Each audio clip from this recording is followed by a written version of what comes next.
Okay, so last week I did a video about, it was called, I'm going to show you exactly. Boom. This is what's wrong with the jazz scene. Very dramatic, right? And so we have a lot of responses to this. There was so many comments, and thank you guys so much for taking a little time out of your day to watch this. I really didn't mean it as a rant. Some people said thanks for the rant a lot. I felt a little bit funny about that because I like to keep it positive when we're talking about this music. I mean, look at this: Thelonious Monk, Bud Powell, Horace Silver, Ahmad Jamal, I'm reading backwards, Bill Evans, Wynton Kelly, McCoy Tyner, Herbie Hancock, Chick Corea, Keith Jarrett. How can you not be positive, you know? And so I think I definitely touched a nerve with some of the issues, but thank you guys for all the comments because it made me realize that other people were thinking the same thing. Of course, I talk to some of my friends, other musicians, members of the open studio community all the time, and I know that these things are real. But what I'm looking for is, solutions, and really just to use this platform, this YouTube channel, to educate, to entertain, but also to open up a dialogue. So I'm glad we were able to do that with an emphasis on how do we spread the music for the betterment of humanity, because that's really what it's about. The music is there. The music continues to be there. Not all of these artists are still with us, but some of them are, and they're doing great things still. And we've got new artists, we've got young artists, we got medium artists, we got old artists, we've got artists all around the world. And a lot of folks have something to say, so the idea is like, how do we support that in the jazz community? And that's why I really came up with, that was what I was trying to focus on as I kind of meandered all over the place. But that was really what I wanted to focus the ideas and our energy and our positivity behind, is how do we get behind and spread the love of all this great music, learn new things, keep it positive, not to be, and I use the word elitist and dogma and how we should stay away from that. And some people kind of bristled at that and pushed back and said, well, why can't jazz be elitist? That's what we're here for. We want to learn about high art and engage with that. And I totally agree with that, but that doesn't mean we need to be elitist. We can still be inclusive. Elitist means that a select group decides what's right, what's wrong, what's good, what's bad, what sounds good, what's going to be promoted and what's not. And we want to have that process to be, I believe, to be democratized in terms of what people like. Everybody comes to this music and all music with different wants, desires, needs, and levels of education and all that. And I don't think that there should be a litmus test or a written test or a musical test or a knowledge test before you can come in and participate. So that's what that was about. But we had some really great comments. A lot of folks kind of agreed. Some people pushed back, which is all good. And just seeing here, what's up, everybody? Good to see you guys. Thank you for joining. So there was a couple comments. What we're going to do today is celebrate what's right about jazz and the things that I love about it. I've put together a little playlist of videos that I love, some of which I've shared before, some of which are somewhat well known, others of which are probably not that well known. But I thought we could just kind of listen and watch and have a little bit of fun. I've got 1, 2, 3, 4, 5, 6, 7 videos. I don't know if we're going to get through them. We're just going to watch segments of them. But just celebrate the music, spread the love, and really celebrate everything that's right about this music. The YouTube platform, the YouTube universe, is an amazing place to spread beautiful things. It's also an amazing place to spread, an incredibly effective place to spread ugly things, divisive things. Things of little value outside of those people that are promoting or broadcasting what they're doing. So there's all different ranges. You could have a street with that allows any cars to go on it. Some of them are broke down. Some of them are spitting out pollution. Some of them are beautiful Ferraris. Some of them are electric cars that don't pollute. Some of them are nice buses that include people to get on. Like, that's up for us to decide. But YouTube is very much like that. It's beyond just a big tent. It's a huge tent. But I'm really excited about this little corner of it that we've carved out and want to just try to keep contributing in that way. So before we get to the music, I just wanted to highlight a couple of comments that I think were indicative of what a lot of people said. There was hundreds of comments, and I didn't read them all, but I've been trying to get through them. This is from the video last week. The problem with the community very much has to do with elitism, alienating not only non-jazz fans as well as aspiring jazz musicians of all ages. Elitism is an extremely toxic and corrosive attitude. It is so present in our community that it pushes people away that would otherwise be a valuable asset to us all. And I think that thank you, Aaron Rogers Towell, for that comment. I do believe that it's toxic and corrosive, and this really struck a nerve with me. It's so present in our community that it pushes people away that would otherwise be a valuable asset to us all. That's why we want to have more people in here. That's why we don't want to protect our little baby that nobody else can see. No, you can't come in here. You're not worthy. Well, what do you know? Do you know what swing is? Do you know what? Let me see your record collection. Can you play this? No, we want to include everybody in there. I believe that, quality will rise to the top, right? Cream will rise to the top. Like a lot of people thought when I was, being anti-elitist, I was just saying everything is great. No, of course, there's skill. I mean, what we're going to celebrate and listen to today is just an encyclopedia of 7 artists with an extreme amount of skill that connect, that I think it's kind of indisputable. So, but I don't think that's elitism for me to, to say that. Now somebody might come along and be like, I don't know about that. That's just okay. No problem. But as Aaron Rodgers Towell said, we want to really, we don't want to leave anybody out, because some people come to this with curiosity and they want to know. And if we push them away with this elitist, with this dogma and stuff, we're never going to know if they're going to be an asset as a listener, as an artist, as an evangelist or whatever. But welcoming into the community. It's hard enough to find this community. Once you find it, let's let the people in, okay? I got 2 more comments I wanted to highlight. These are all from last week. I gave up on the jazz scene and all the other jazz police for a long time ago. My life and expression is better for it. I just do my own thing and don't concern myself with those limited mindsets. So, this is really sad to me that, and hopefully this individual didn't totally give up on the jazz scene. They're still watching some jazz videos, hopefully, or engaging. But the jazz scene, I see they put it in quote, and the jazz police, I think what they're saying is this particular dogmatic quadrant or section of the jazz scene. And so, you know what? I totally agree with that. I've given up on that too, but don't give up on the music, But I'm glad your life and expression are better for it. And I totally agree. Is like, don't concern ourselves with those with limited mindsets, because it just doesn't really match the music. And I think the spirit of what we're all trying to do here. Do I sound idealistic? Maybe a little bit. It's Friday. You know what I'm saying? Nick says, glad you made a video on this. Personally, I was really beginning to become uninterested in jazz with the unwritten rules you must follow as a jazz musician. Luckily, I heard Branford Marsalis's quartet live, and it changed my life. I've seen some great musicians, but I've never seen musicians like that being able to command a room's attention with their playing, and the absolute energy that filled the room was insane. I started listening to interviews of Branford, and my approach changed when I realized all those unwritten rules that need to be followed don't matter at all. Now I'm actually enjoying practicing more, and I have more fun than ever before listening and playing the music. That's what it's about. Listening, playing, practicing, enjoying. When you can start to combine all those things, and this music is really tailor-made for that. So my tip of my hat to Branford, as always, and his wonderful group. But again, this is somebody that's coming in thinking there are these unwritten rules, getting vibed and all that. Nah, ain't nobody got time for that, as we say. All right.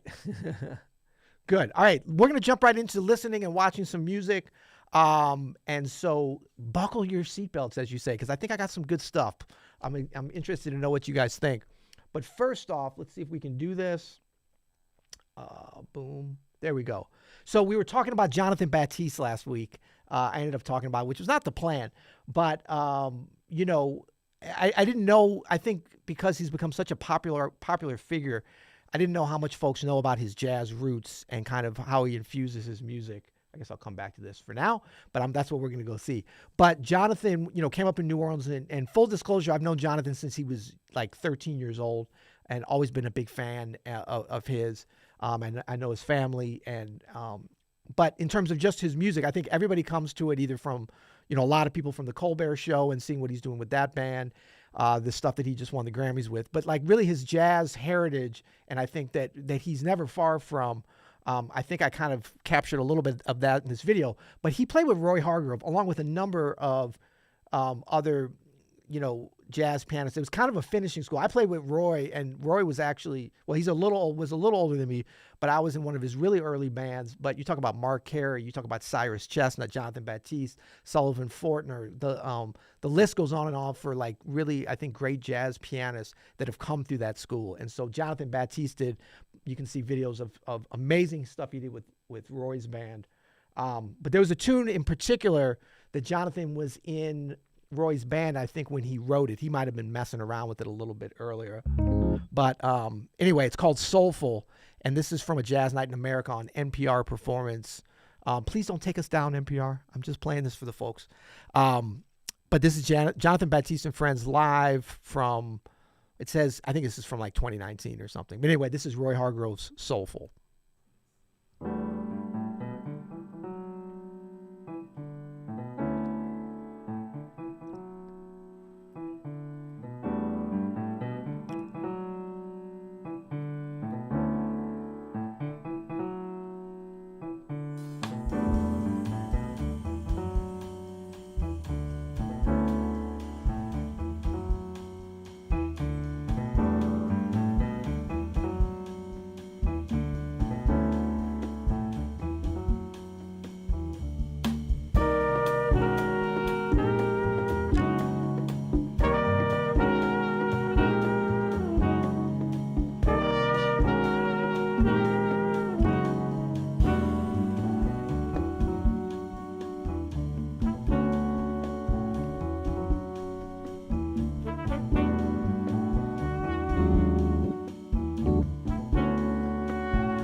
Beautiful, amazing touch there. That's Jonathan Batiste and his Stay Human band. And that's Roy Hargrove's Soulful. So Soulful is the name of the tune. So Roy is going to kind of be a little bit of a thread today. I hope we have some Roy Hargrove fans. How can you not be a Roy Hargrove fan? I was getting dogmatic. Sorry. But Roy kind of is going to be a thread through a lot of this. I didn't really intend it this way, but I just got kind of on a Roy kick this morning, so you can tell. All right, let's move on.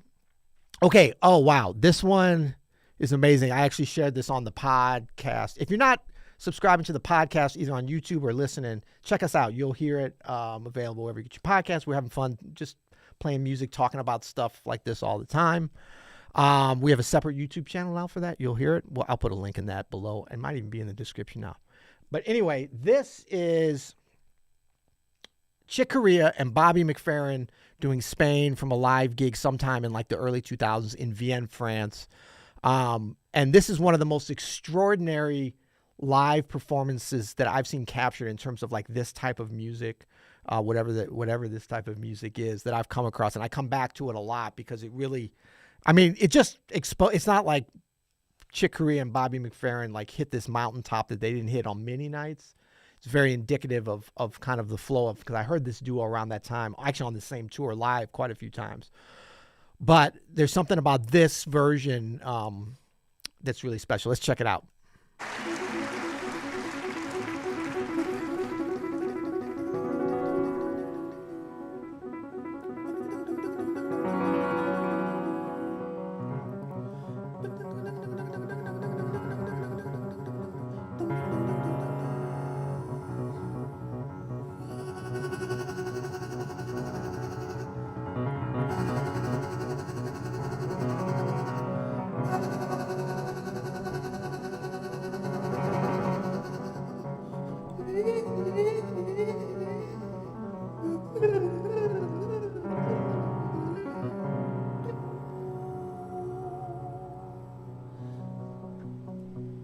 Okay, so the like the level of just like really advanced technique pianistically and vocally is just kind of off the charts, and just to sort of start out there, but then at the same time, like the level of their very just focused listening to themselves, to each other, to the moment. They're not like looking at each other signaling or like doing corny stuff back and forth. I don't know, to me, I might be reading more into it because I love this video so much, but to me, they're like, whatever you talk about flow state or being in the moment or reading the room or really being able to like extract the maximum musical, uh, output, or to export the most amount of music and culture as you perform, is kind of exemplified already in that intro. And then it goes to several different places. We're not gonna have time to listen to the whole thing. We'll listen to a little more. That little idea. And of course the iconic intro. I mean, what Chick is doing here? Come on.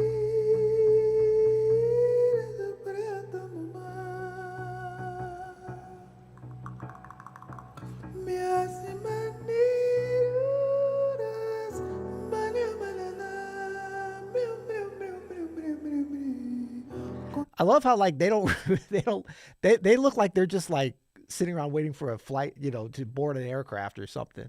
Like they're super focused. They look super cool, but they don't look like they're playing this incredible music. They're just there in the zone,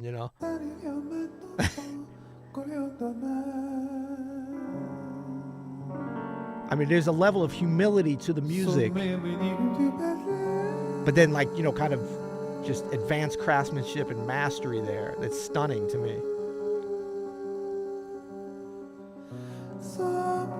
And freedom, It's like, where do you want to go?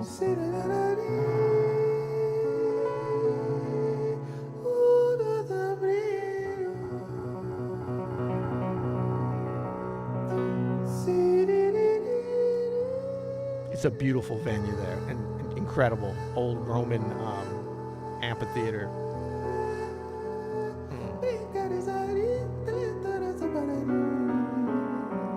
Shout out to the engineers so that you can hear all this stuff. The audio engineers.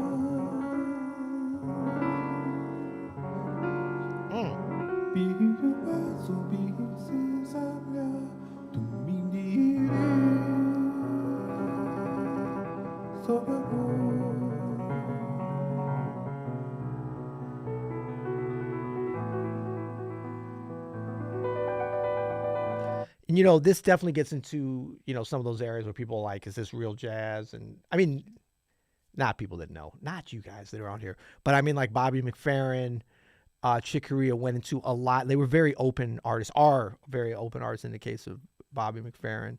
I mean, Bobby McFerrin just done classical conducting, had a huge pop hit in the 80s, Don't Worry, But Be Happy. And to me, it's all good. It's all good. Like everything that he does is, I mean, to me, this is special, but it's not surprising. I'm going to actually do a horrible thing and fast forward a little bit to where they start the melody, just because we got a lot of music to listen to.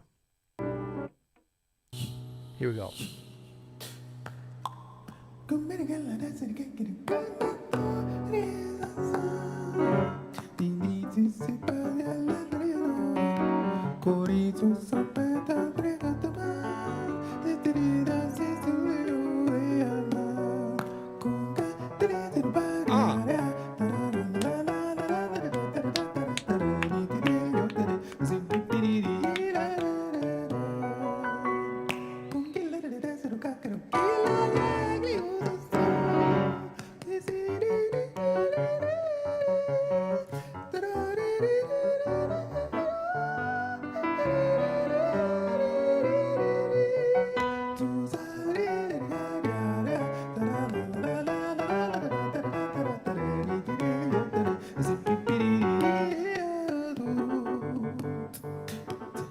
All right, I got to stop it there. But it's just, I mean, like low key, the the level that they're grooving in the duo without bass and drum, without the rhythm section, is just extraordinary. So I'm just gonna shut up.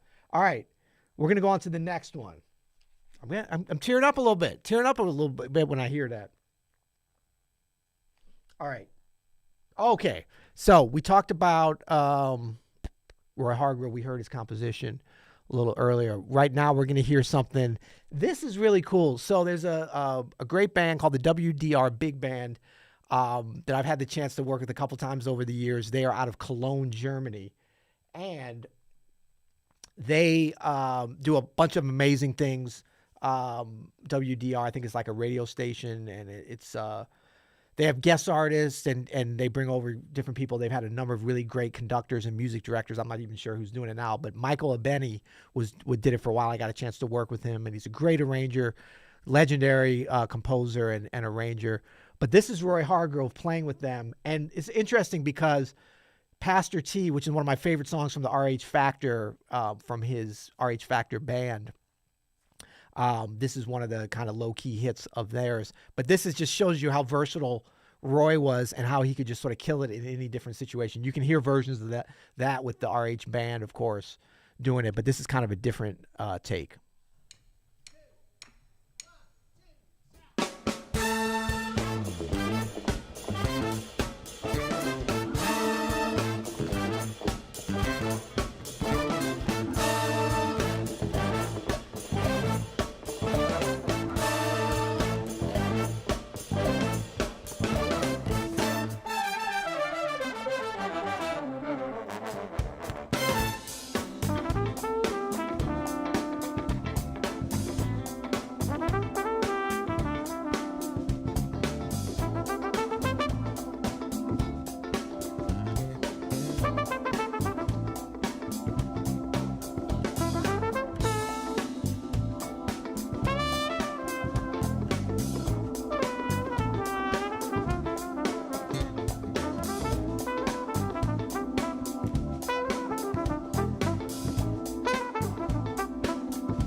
And those of you that heard Roy play this with his band RH Factor, like he plays very different. Like he totally adapts to this situation here, and you can check out the original version too. It's good to kind of contrast. But I just love the vibe that he brings to it. This is a killing band. I mean, they can play any style. It's classical stuff, funk stuff like this, jazz. They can read anything. I did some arrangement for it, and I was just like, I was floored. So anyway, Roy's gonna make another appearance here. If we make it there. Yeah, we're going to make it there. He might even make 2 more appearances. I told you he's an important part of this, so, today. Okay, so moving on. We're talking about, we just did a podcast that just came out where we were going through and saying, like, just great jazz pianists from different generations. And we got to the silent generation, which I didn't even know that was between the greatest generation and the baby boomers. There's something called the silent generation. But a lot of these folks are on there, including Mr. Herbie Hancock. And so we're going to check him out next. And I love always finding stuff that I think people maybe haven't heard as much, but this is a beautiful composition. And I don't want to screw up the name of it. Someone will put it in the chat here, but this is a Wayne Shorter and a Herbie composition. This is from Jazz Baltica 2004, which is another great European festival and does incredible video. We're actually going to see something else from there too. Anyway, Herbie, Wayne Shorter, Dave Holland, and Brian Blade. I don't know if we're going to make it all the way till then.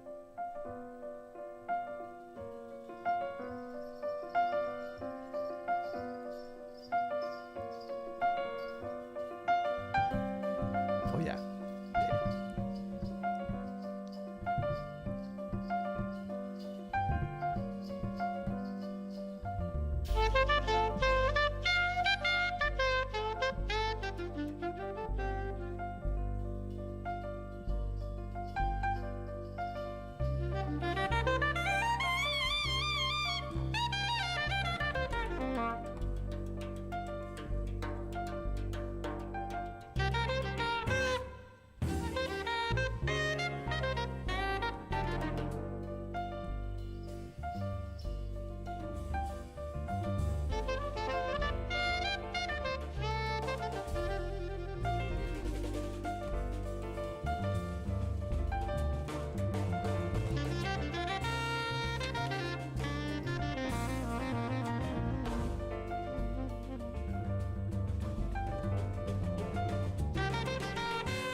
So that intro is the soul is amazing. I hate to even cut it off, but that intro that Herbie does, the first of all, I mean, this is what's right with jazz. Can I get an amen for all this stuff that I think that we're playing and checking out together today?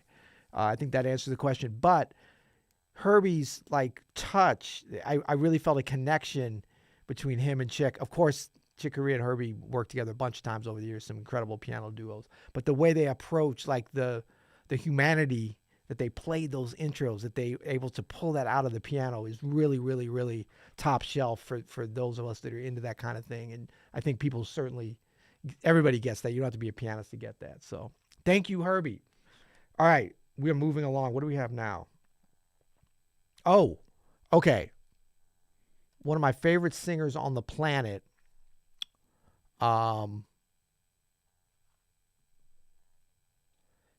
is this amazing artist, Miss Diane Reeves. And, I've worked with Diane for many, many years. I've known her for a long time. And I actually, we're both very deep friends and musical partners. And I also listened to her music when I was in high school, like especially some of her pop hits and then later her jazz stuff. So I've been a fan and a commingler for a long time, but I never stopped being a fan of hers. I mean, I think that she is the voice of this generation of jazz singers and of any singers. I mean, I think that she has one of the most amazing voices, but probably more importantly, what she does with it, what she's able to do with it. And I've seen a lot of behind the scene things, what she does to hone, what she has done to hone that craft and to continue to do it. I think people are obviously floored by her beautiful, incredible instrument, but they don't fully understand what it takes to turn that into something.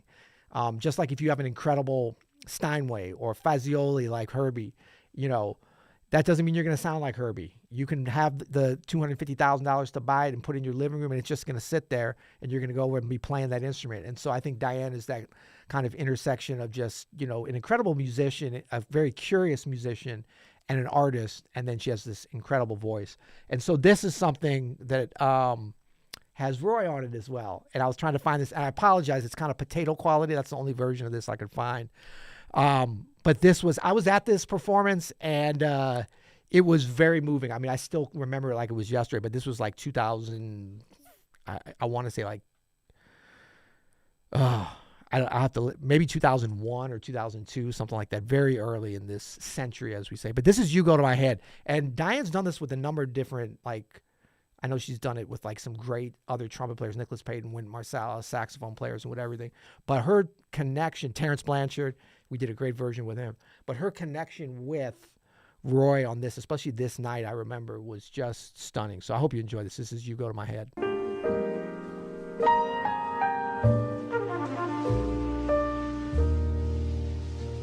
The thrill of the thought that you might give a thought to my plea cast a spell over me. Though I say to myself, get a hold of yourself. Flugelhorn. So potato, you can hardly see. You see that this never will be. You go to my head with a smile that makes my temperature rise. Like a summer with 1,000 Julys, you intoxicate my soul with your eyes. Though I'm certain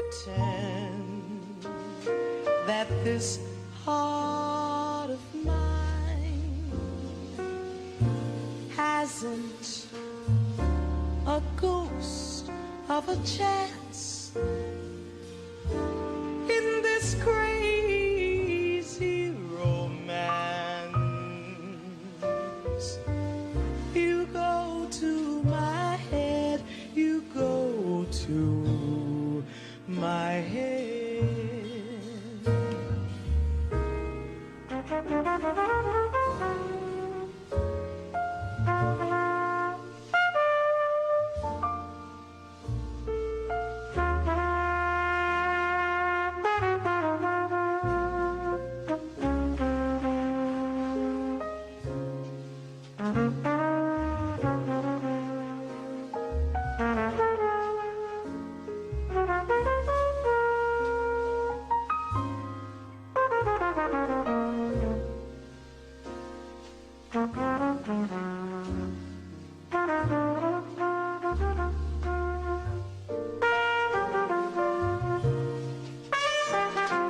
So that's, of course, Roy Hargrove, Diane Reeves, Gregory Hutchins. It's so. Someone was asked about Potato. Yeah, that's what I learned from some of our young open studio folks.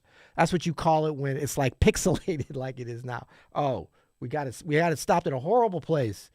Potato, bad video quality, but the audio is killing on that, as I think you could probably hear. If anybody knows of a clean video version of this, I'd love to see it. But yeah, that's Diane Reeves on vocals, of course, Roy Hargrove on flugelhorn. I mean, that's kind of like, you hate to say something's a perfect solo, but the way that, what he played, you can't find anything better he could have done. You could have found some other things, but it doesn't get any better than that. Definitely What's Right with Jazz. That's our theme for today. What's Right with Jazz. But, and Diane, the way that she sings this tune in particular, I think I've never heard anybody sing it on this level. And you're talking about Billie Holiday, and let me not get myself in trouble here. But she kills this song, That was James Genus, a young James Genus on bass, Greg Hutchinson on drums, and Peter Martin on piano. So we've only got one more track here to check out. I hope you guys are doing well. I hope that you've maybe discovered some new things today. And just thank you for joining me.